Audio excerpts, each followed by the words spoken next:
Welcome to Deep Dive Daily. Andy, good morning. NFL preseason. It's Friday. We did a great round of previews this week for the AFC East. Hopefully you enjoyed them. And we're just going to comment on a little NFL preseason, give some wine recs, talk about the news and the stories that matter. And obviously there's one story that really kind of caught my attention. Anthony Richardson no longer eating Skittles, Andy. Yeah. He's turned the page. It is funny too, just from the people I follow. Honestly, the worst follows, and these are some of the nicest people, and I enjoy their opinions and I love them to death. But some of the worst follows this time of the year are people who are heavily invested in best ball. Because they cannot divorce themselves from their bags, and something will happen, and it's clear as day what's happening in the depth chart, and they will write a book about how this isn't, in 2016 when he was a tight ends coach for this, they certainly didn't do that, and it's like, oh my God, it's like this is not helpful at all, you guys. But it was fun. So I got into DFS again. Oh, how about that? I said that, for golf. I like it for golf. Okay. And I've been talking to my friend Calhoun a little, and I said, sure, help me out, help me get reacclimated with how to do this right. So I just barely dipped my toes in on this tournament, which is fun. You get the process down. I didn't want to go nuts, just like 25 entries in a mini max, then a couple single entries and a few things. But it was fun. It is fun. It's still fun. But then naturally, I just never keep money in DraftKings because why would you? I don't use it much, and I hadn't been doing. So when you have a big deposit in there and there's a standalone game, it's like, wow, I better build me a showdown slate. I forgot how fun that is. Oh, for the Hall of Fame, you did a Hall of Fame showdown? Yeah, hell, I made money. I didn't not a lot. Oh, look of at money, you! But yeah, just one little entry. Job, man. Recouped all my golf entries. You faded the linos? It was a 5-1 Charger stack. Okay. And I do think I picked the wrong lino. It would have been a lot better with Reynolds.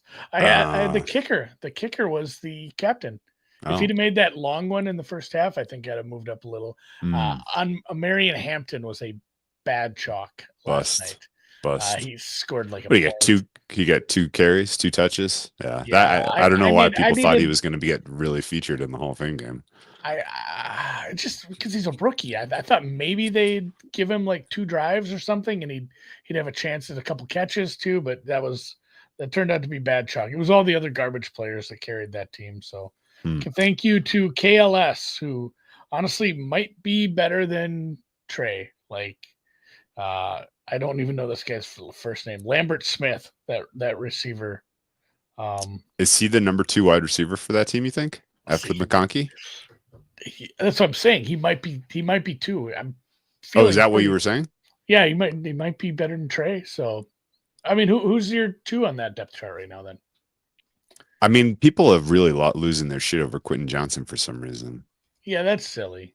that doesn't mean. I mean, maybe. I honestly have no idea. I didn't watch the Hall of Fame game. I couldn't think Trey Harris, but Keandre. Trey Harris was a late arrival because of the stupid second round holdout nonsense. But I don't know. The KLS he looks like he can play from the clips I saw. What do I know though? So thank you to KLS. Thank you to Kimani Vidal.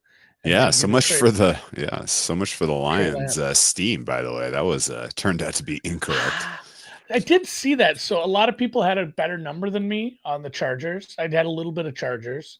Just looking at last year, how Dan treated the preseason, and I mean they didn't put up much of an effort in week 1 of preseason last year against a Giants team that wasn't hardly trying either. Sure. And he basically said the game plan is, we're going to run these plays and we want to get this done and we want to get that done. And it doesn't matter. Nothing else matters. Like we have a game plan. It didn't sound like a game plan to win games or score points. Obviously there's a little luck with multiple interception returns into the red zone and the turnover at the beginning. But yeah, so I was sad because a lot of people got like plus 125. I got like plus 110. I still felt okay because I pulled up the sports book and it was even money. And then an hour later, it's plus 130 again. Like there was some Lions steam for some reason. I don't know. They came in a couple waves. That was a good point from Sam too. The Chargers have been in camp and pads a lot earlier. Yeah, that's fair. Okay, so there is news that actually does change the rating for a team, and that's the Terry McLaurin trade request. Can you give me your temperature on this? I'm like a 1% chance he gets traded. Okay. It makes 0 sense for a team who is competing with a rookie quarterback contract to trade a high asset in a position of need. Like, I get it that you have Debo and he looks good and he's a multifaceted player, but yeah, it makes 0 sense. This is just leverage, I think, on his camp's part. I'm sure there's teams that'd love to have him, but if they are going to trade him, they have to ask a pretty high asking price. I just don't see it happening. I think they eventually get a deal done here. Okay. I mean, we talked about it during the preview. He is of the age where he needs to make the most of this contract. And yeah, this is it. This is it. So I don't see him leaving the DMV. I've been wrong before. I'll be wrong again, but it doesn't make a lot of sense from either team, either standpoint. I don't know. Yeah, I don't really know what's going on there. I was a little bit surprised, I guess. It feels like you're drawing a little bit of a hard line. I don't know. I don't love it from a team cohesiveness standpoint. Like, buddy, definitely not. Yeah, we're pushing week 3 of camp here soon, and you need to show up. We still have. Well, he's there, isn't he? A hold in. Yeah, but he's a hold in trade request. I mean, that's an uncomfortable position to be in, showing up for the wide receiver meeting room. I don't know, man.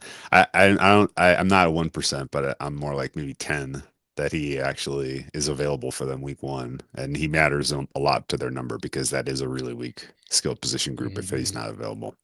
I would say the other kind of interesting stuff that happened. Noah Fant is a Bengal. That means he's not a Dolphin. So the Dolphins still have a glaring, smoking crater at tight end right now, which is a little bit strange. Which is funny too, because I think Mike Gesicki and Drew Sample, you get some okay. Yeah. It wasn't like a position of need. I didn't feel like, nor is like just receiver in general a position of need with the receivers they have. And honestly, I kind of feel bad because Andre Yoshivas, he might be like a high-end wide receiver 2 on a lot of teams, pushing wide receiver 1. He's pretty good at times. And I guess it is nice to just have a really good slot receiver when you have strength on the outside. So bless it all around. And yeah, the strengths get stronger, but I Hendrickson is reporting. I don't know how that'll turn out in the long run. The defense still stinks. We'll get to them in more depth soon. I think they're not next week, but 2 weeks from now, we will tackle the AFC North. Yeah. Any other news and notes that caught your attention?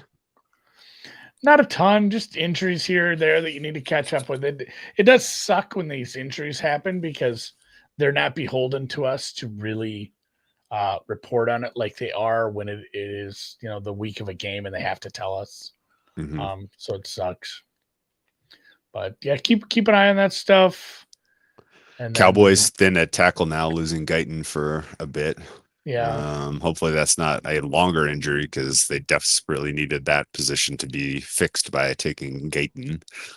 What did you think of the news of Phillip Rivers as a grandfather? Yeah, that happened. Oh, go Bolts. Big year for the Bolts. Good job. Yeah. I think they already won a game. They're live. Maybe they're, we were a little colder on them than the Broncos in the previews. And yeah. If I'm not getting tricked by one preseason Hall of Fame game. Sorry. No, but I think this Lambert Smith plus Trey Harris, like if you do have some lively young receivers, that's a pretty big lever for a team with a strong-armed quarterback and some other pieces elsewhere, because that's been just such a position of it's every year there's a lot of hope going in. Oh, we got another receiver. Oh, Keenan Allen's still here. He probably won't get hurt and miss half the season this year. and it just never, it's Charlie Brown trying to kick the football every year. Tell people where you're at. Are you up in the Cascades? No, Sierras. Eastern Sierras. Could not remember what you said. Yeah, I'm roughing it here in Mammoth, California, Mammoth Lakes. Today we're going to the backside of Yosemite. So if you go up the Tioga Pass from Mono Lake, incredible drive. If you have the chance to do it in your life, it's pretty spectacular. Up Tioga Pass into the probably highlands, and I know for sure that where we're going is the highest elevation campground in California. I don't know if it's the highest in like the United States, but it's definitely over 10,000 where we start, and then we're going up to a couple peaks and a couple of alpine lakes from there. So it's going to be a pretty intense hike today. I'm excited. That's a good trivia.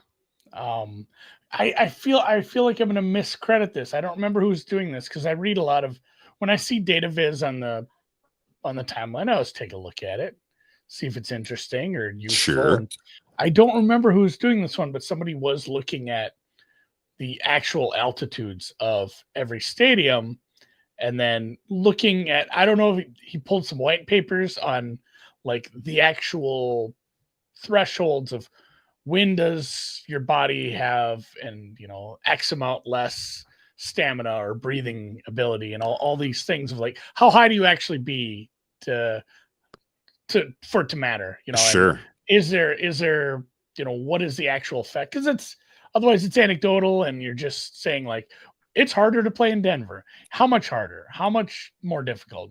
I think you wanted to put some actual numbers to it. I don't feel anything at 5. I don't feel much at 6. Fuck, I do. 7 I start to feel it.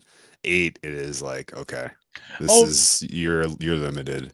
9 and 10 it's like you better be acclimated or you're going to be in pain.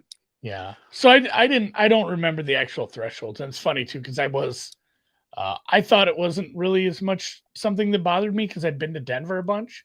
And when we went up to the cabin for this wedding years ago, I didn't realize it was even higher.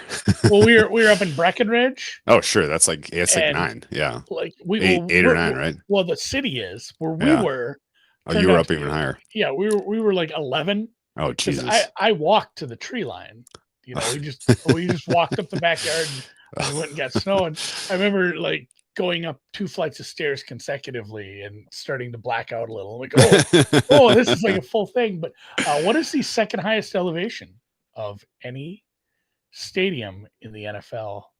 Obviously, number one's very obvious. Second highest. There's a decent gap between 2 and 3 too. Really? Yes.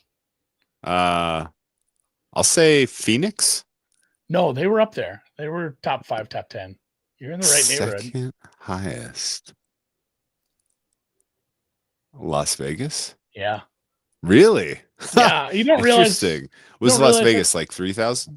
Yeah, 3. And it's funny because like Minnesota was in the top 10 because basically there's 15 coastal cities, that, like Houston, 0, New York, 0. So many are just like 5 feet above sea level, and Minnesota's like 800. Well, up there. It's officially August. 1 month warning. Get your summer finished up here and get back to business. Get back to work. We have football to grind starting in a month. Are you ready to?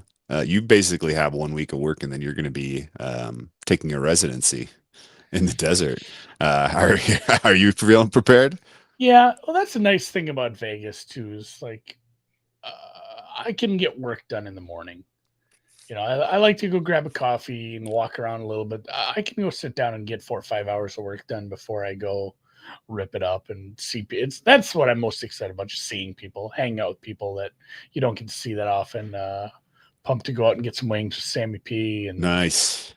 See you when you get out there. Pizzola, etc. Everybody that Everybody that I met last year was so cool. Everybody was just so nice. It's like, yeah, you might be a basement dwelling weirdo, but we all are, and you're very nice. And I enjoyed every conversation I had last year at Bet Bash. I'm pumped for the sign up weekend. I'm so pumped to sign up for some contests out there. Yeah, for sure. Good times, man. All right. Well, what are you? I think we should just. What would this is financial now? If we won the Survivor, what's that? It'll be over 14 because I think the entries will bring it up. Let's just say we get like 15. Round it to 20. Yeah. Let's go to 20. We split that. We go 10 million each. Yeah, we're not chopping either, right? We're going to we're taking this to the wire, take it to the limit. It's not worth chop. So 10 million each. Pay taxes. You're down to what? 6-8. Sure. Maybe like that. Something like that. What would you could just put that in index funds, right? And you'd have like 500,000 a year in maybe not, like maybe $200,000 in proceeds most year. Yeah, you basically have you could live off that. Yeah, you can live off that.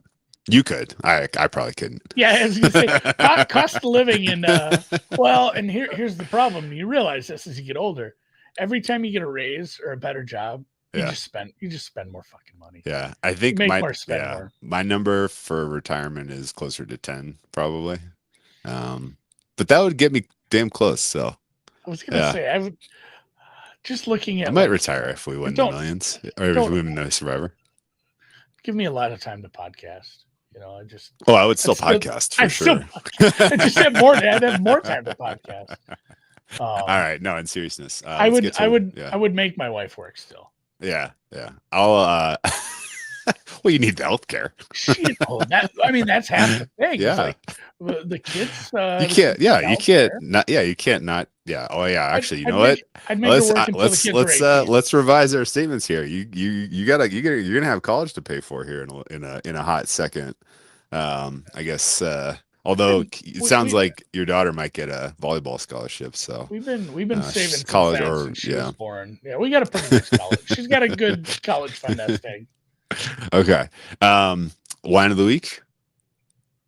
So it's going to be temperate here again. Okay. I'm going to need something. So my wife, it's been a while because we've had such just hot, humid weather, and now it's gorgeous. It's just beautiful right now. So she wants to have a campfire tonight, bonfire. Ooh. So I need some. So and this morning I almost went back inside to grab a sweatshirt. It was 50s, high 50s.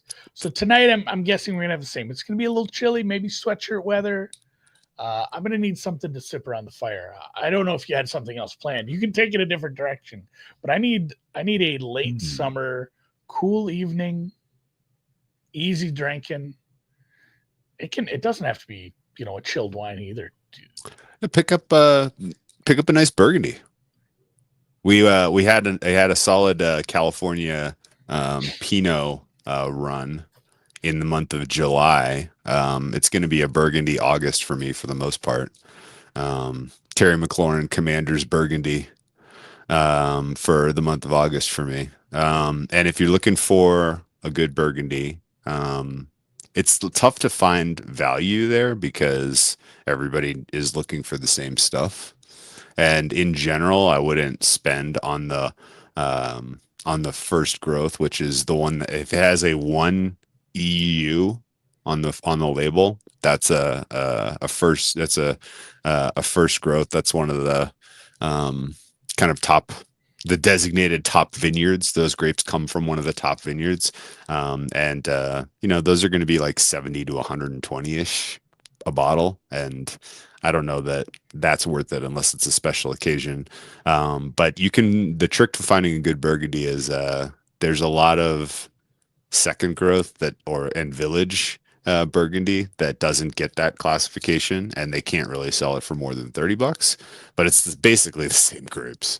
They're right next door. The lot next to the one that costs $100 is going to cost $30, and it's the same damn grapes. And sometimes there's winemakers who are grinding, who are doing better because they're not resting on their laurels of the fact that they can just charge that they can charge because of the label.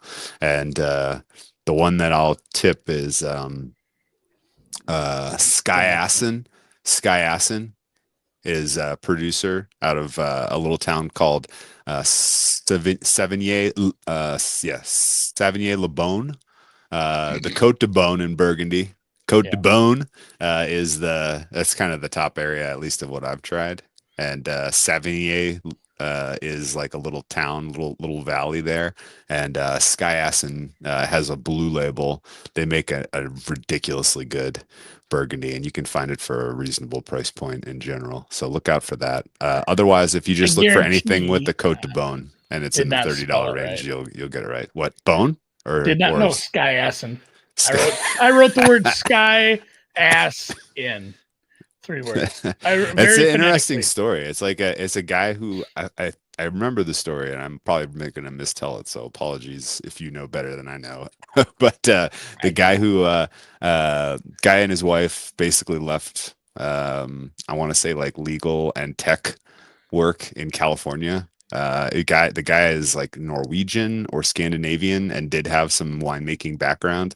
And they were on vacation in Burgundy and were like, oh shit, like this is what we should be doing with our lives, and walked away from professional careers and started negotiating for grapes. And then ultimately um, they get a couple of really good plots. Liards is Liards is probably their best of what I've tried.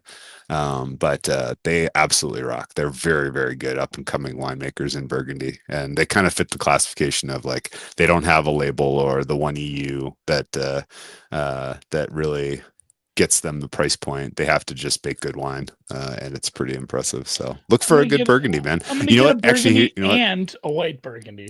When in doubt, Louis Latour. If you're at the grocery store and you pick up a Latour, it's going to be good. Louis Latour never made a sweatsuit. Swearing up and down that you got the Louis loot. I've had that song in my head for 3 days. Incredible. Swap me Louis.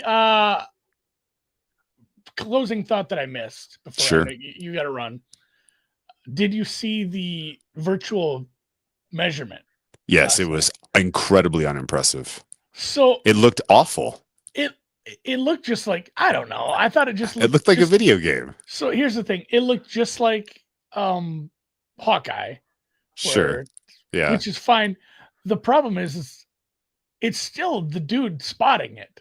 Yeah. All it is basically they just don't bring the chains out. They just animate that part of it. So there's nothing better about the spotting or getting it right.